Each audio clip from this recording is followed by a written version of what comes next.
कितनी शर्म की बात है, हम अपने ही घर पे जो है एक सीरीज हार गए हैं ओडीआई की। इससे पहले बांग्लादेश भी हम जो है अपना मुंह काला करवा कर आए थे, और यहां पर अपने ही मुल्क में ऑस्ट्रेलिया के खिलाफ हार चुके हैं। भाई पहले हम बाइलेटरल जीतते थे किसी और की कप्तानी में, बट रोहित शर्मा जी ने और राहुल द्रविड़ जी ने शायद वो शर्म भी उतार दी है। अपने एक्सपेरिमेंट्स भी करने बंद कर दिए हैं डिफेंसिव अप्रोच के लिए, और कहीं ना कहीं डिफेंसिव अप्रोच के कारण भी हम स्ट्रगल करते हैं और काम नहीं जो है पूरा कर पाते। बल्लेबाजी में हम स्ट्रगल करते हैं अगर हमें कुछ टोटल अच्छा मिल जाए, गेंदबाजी में हम स्ट्रगल करते हैं अगर दूसरी टीम हमें अटैक करना शुरू कर दे। सेकंड ओडीआई तो याद ही होगा ना, कितना जो है मार कुटाई कर कर हमें हराया था उसी पिच पर जहां हमारे बल्लेबाज 100-150 रन से पहले आई थिंक 117-120 पर ढेर हो गए थे। वहां ऑस्ट्रेलिया ने 10 ओवरों में गेम खत्म कर डाली थी, तब हमारे गेंदबाज कुछ नहीं कर पाए। आज भी शुरुआत कुछ वैसे ही हुई थी, ऑस्ट्रेलियन ओपनर्स मार कुटाई करने के इरादे से ही उतरे थे। वो तो धन्यवाद हो हार्दिक पांड्या का कि उन्होंने जान बचाई और कुछ हमें सहारा दिया, नहीं तो आज भी कारनामा वही होना था। और ये कितनी गंदी कैप्टनसी हो सकती है इससे अंदाजा लगाइए।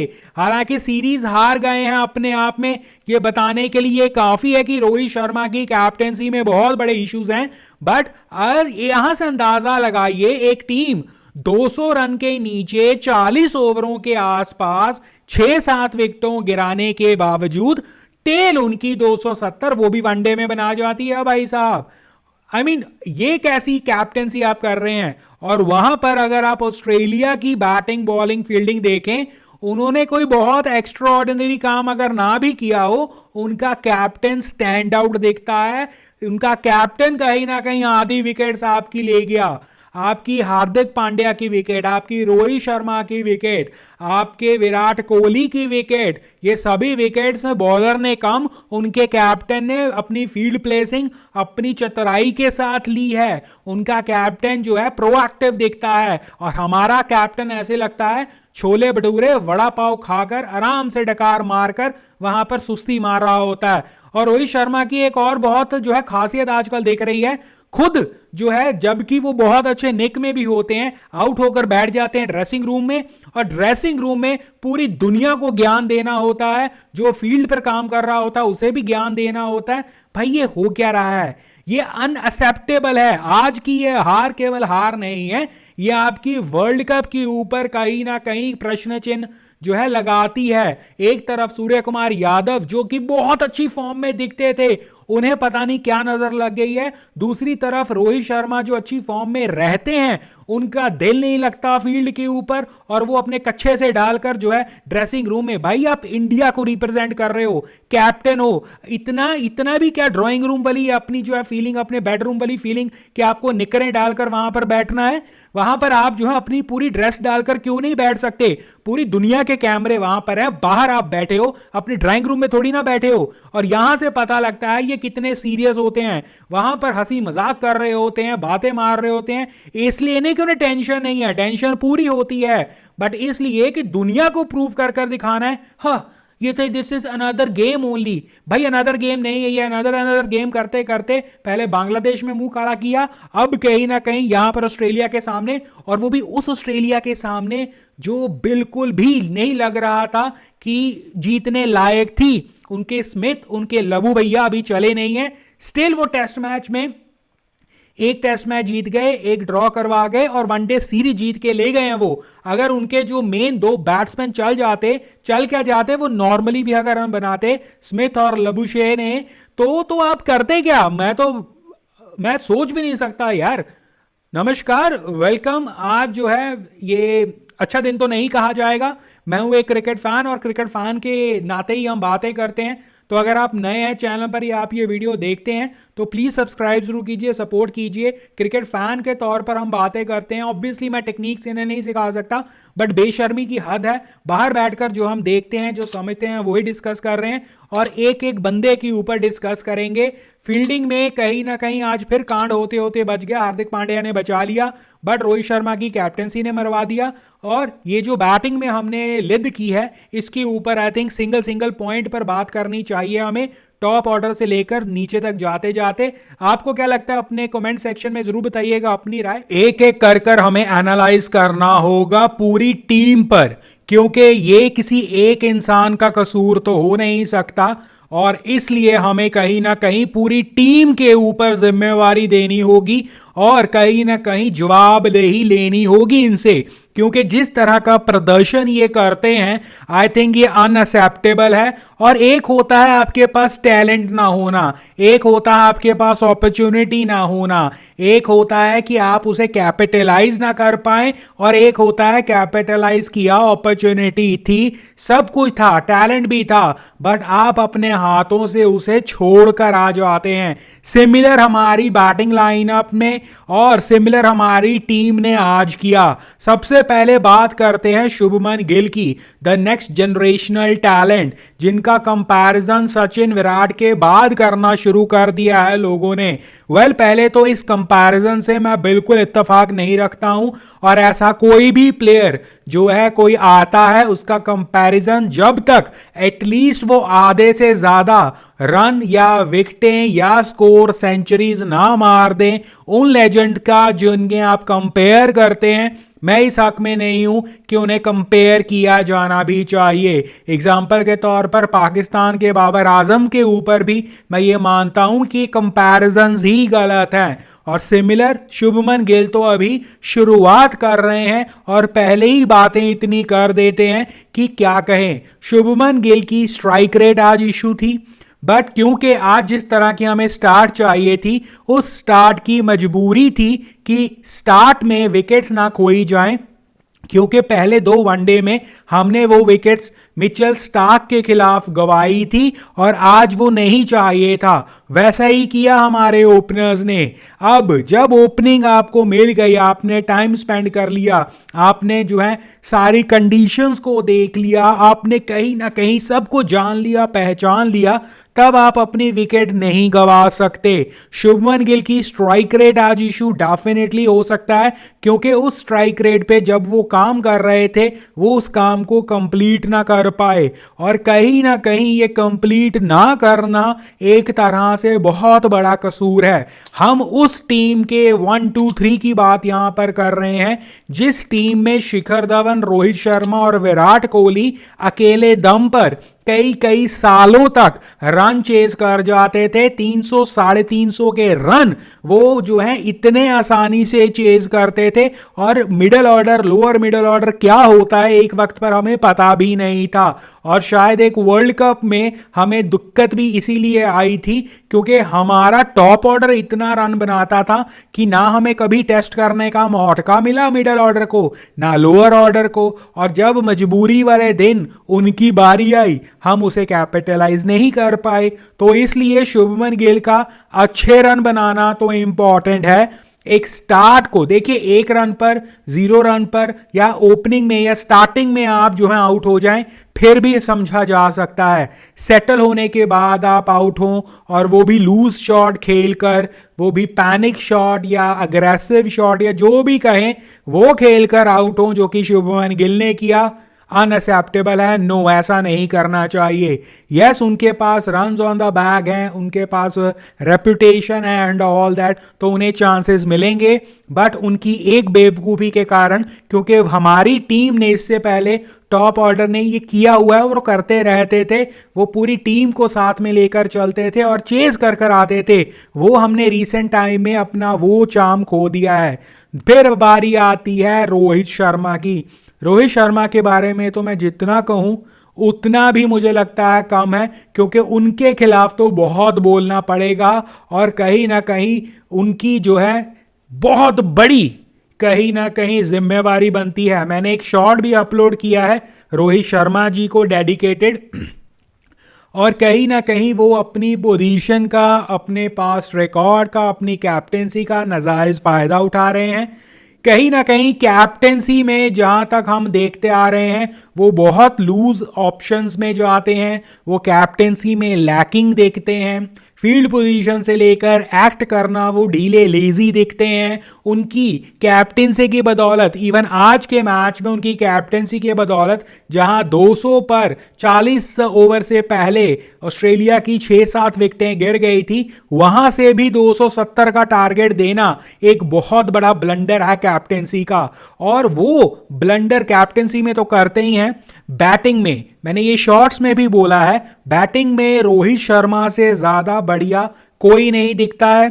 उनका बैटिंग निक, उनका स्ट्रोक मेकिंग, वो सब कुछ अव्वल दर्जे का है। इससे पहले उन्होंने परफॉर्म भी किया हुआ है जब वो शिखर धवन के साथ रहते थे, कोहली के साथ रहते थे, चेज मास्टर्स कहते थे हम इन सबको, वो चेज भी करते थे, इन्होंने किया हुआ है, done there, been there, done there, सब कुछ हुआ है। बट अब रिसेंट टाइम में majority of the times, even आज भी, सेट होने के बाद अपना एक कोई लूज शॉट कंसंट्रेशन छोड़कर वो अपनी विकेट दे आते हैं, जो कि एक्सेप्टेबल नहीं है। आज भी वैसा ही हुआ। एक ग्रेट स्टार्ट को, एक गुड स्टार्ट को आप एक ग्रेट फिनिश कर सकते थे, कोई चांस नहीं था। ऑस्ट्रेलियन बॉलर्स आपके ऊपर हावी थे, नो, आप हावी थे, आप कहीं ना कहीं पूरी तरह से हावी और कहीं ना कहीं डोमिनेट कर रहे थे। स्टिल अपनी विकेट आप उन्हें दे आते हैं, सिर्फ और सिर्फ अपनी lack of concentration, lack of seriousness, और कहीं ना कहीं ये एक्सेप्टेबल नहीं है। रोहित शर्मा केवल और केवल अपनी कैप्टेंसी का ये नाजायज फायदा उठा रहे हैं। हैड बीन की वो एक स्ट्रगलिंग प्लेयर होते या उनकी प्लेस जो है फिक्स ना होती, आई एम डैम श्योर वो ये सारे पंगेबाजी वाले, लैक ऑफ कंसंट्रेशन वाले शॉट्स नहीं खेलते। हारना बुरी बात नहीं है, आप जिस तरह हार रहे हैं वो बुरी बात है। विकेट जो है अपनी देनी बुरी बात है, आउट होना बुरी बात नहीं है, बट जिस तरह से आप आउट होते हैं, मैं रोहित शर्मा के अलावा लिटरली इस टीम में ज्यादा किसी पे भरोसा नहीं कर पाता। रीसेंट फॉर्म, जिस तरह की बैटिंग वो करते हैं, यस, इसका मतलब ये नहीं है बाकी रन नहीं बनाते हैं, बट जो कॉन्फिडेंस रोहित शर्मा देते हैं वो कोई और नहीं देता। और उस कॉन्फिडेंस के ऊपर रोहित शर्मा जो है कहीं ना कहीं खरे नहीं उतरते, और कहीं ना कहीं बहुत बड़े कसूरवार हैं भारत की हार और भारत के लैक लस्टर परफॉर्मेंस की। कहीं ना कहीं रोहित शर्मा को जिम्मेवारी लेनी होगी। फिर आते हैं हमारे the great king Virat Kohli ji. उन्होंने आज अर्धशतक बनाया, बहुत अप्रिशिएट करने वाला अर्धशतक था। कहीं ना कहीं डोमिनेटिंग परफॉर्मेंस दिखती है उनकी, अच्छी परफॉर्मेंस दिखती है। अब कहने के लिए अगर हमें पिन पॉइंट करना हो तो जिस बॉलर को, आई थिंक अक्सर उनका कुछ नाम है ऐसा, अगर कुछ नाम है, जो भी नाम है, मुझसे उससे कुछ नहीं लेना देना। मेरा दिलचस्पी मेरी केवल और केवल भारतीय टीम के साथ है।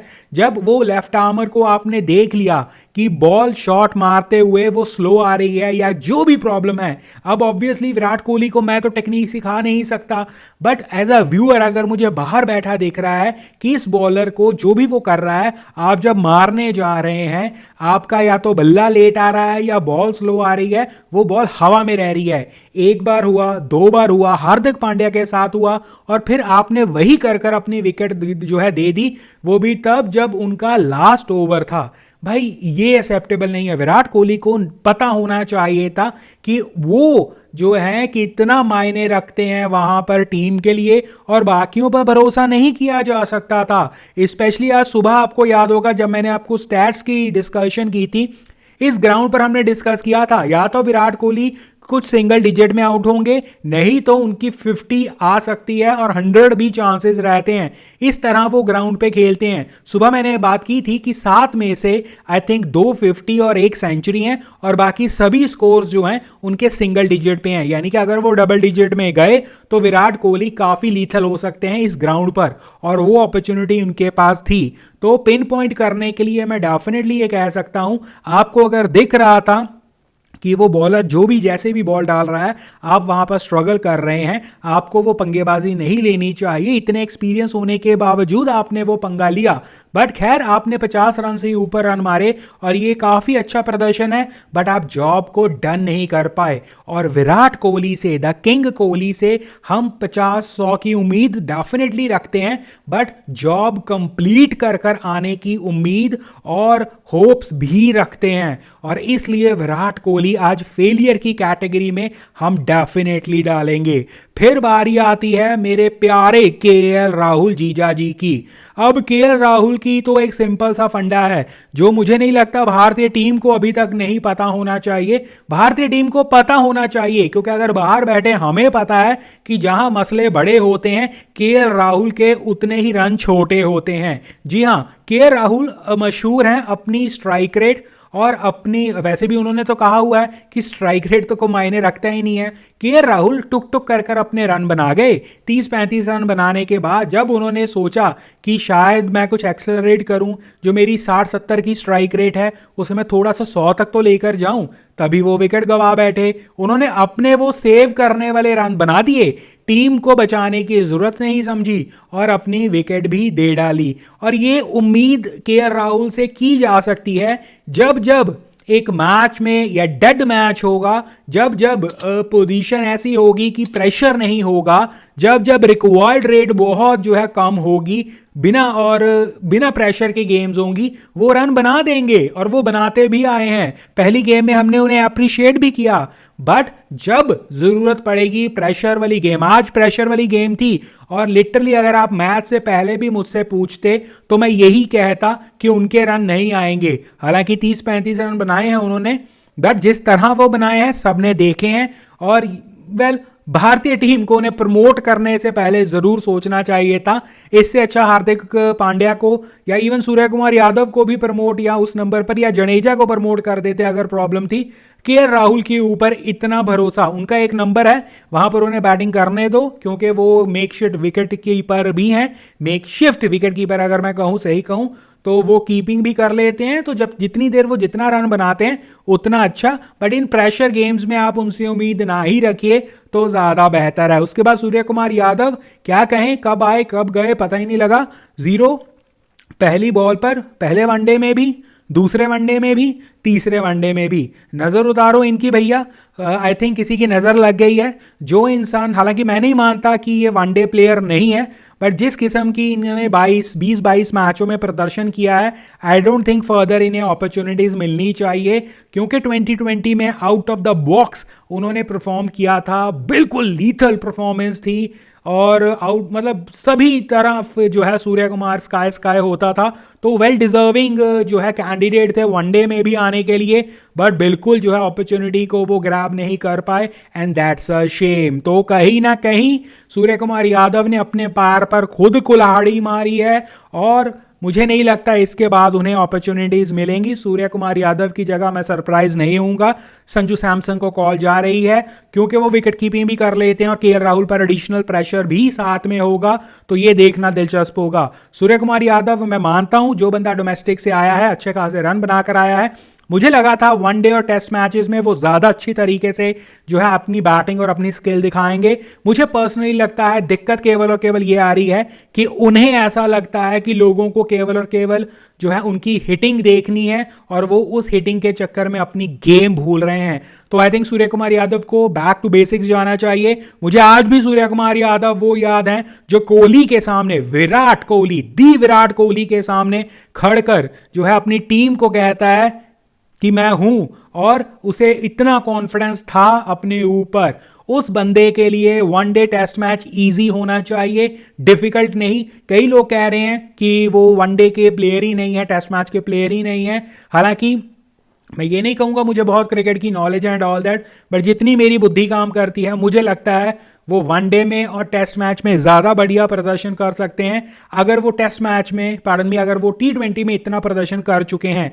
बाकी ये तो वक्त बताएगा कि वो जो है वापस बैक टू बेसिक्स जाएंगे, अपनी स्ट्रेंथ को पहचानेंगे या नहीं। बट आई फील उनके या उनमें बहुत पोटेंशियल है T20 के अलावा वनडे और टेस्ट मैचों के लिए, क्योंकि उनकी कहीं आई डोंट थिंक टेक्निक में कोई दिक्कत है एंड ऑल दैट, वो केवल और केवल अपने ही फ्लैम्बॉय इमेज में खो चुके हैं। बट वो उन्हें जो है याद आएगा जब उन्हें टीम से ड्रॉप किया जाएगा। आई होप एक झटका मिले, वो दोबारा से काम कर कर वापस आए और उस रन में वो प्रदर्शन और अच्छा करें।